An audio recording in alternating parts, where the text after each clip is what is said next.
பழனினாலே முருகனுக்கு அடுத்தபடியாக எல்லாருக்கும் நினைவுக்கு வர்றது பஞ்சாமிர்தம் தாங்க.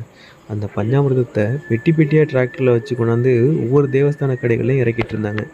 எதுக்காக இவ்வளோ பெட்டி இறக்கிட்டு இருக்காங்களே அப்படின்ட்டு பக்கத்தில் ஒருத்தர்கிட்ட கேட்கும்போது அவர் சொன்ன விளக்கம் நமக்கு ரொம்பவே ஆச்சரியத்தை இருந்தது. என்ன அப்படின்னா, ஒரு தைப்பூச திருவிழா அப்போ பக்தர்களுக்கு பஞ்சாமிர்தத்தை கொடுக்க முடியாத அளவுக்கு சூழ்நிலை தட்டுப்பாடு ஏற்பட்டுச்சாம் பஞ்சாமிர்த பாட்டில்லாம். அதாவது ஒரு பக்தருக்கு 5 பாட்டில் வீதம் தான் கொடுக்க முடிஞ்சுச்சாம். அது மாதிரியான சூழ்நிலை இனிமேல் ஏற்படக்கூடாது அப்படின்றதுக்காக தான் உற்பத்தியை அதிகப்படுத்தி ஒவ்வொரு தேவஸ்தான கடையிலையும் பஞ்சாமிர்த பாட்டில கொண்டாந்து இறக்கி முன்னாடியே முன்னேற்பாடோட இறக்கிட்டு இருக்காங்களாம்.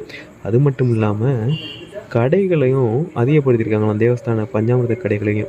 எதற்காக அப்படின்னா, கூட்ட நெரிசல் அதிகமாகவே இருக்குமா தைப்பூச திருவிழா அப்போவும் பங்குனி உத்திர திருவிழாவுக்கு போகும்.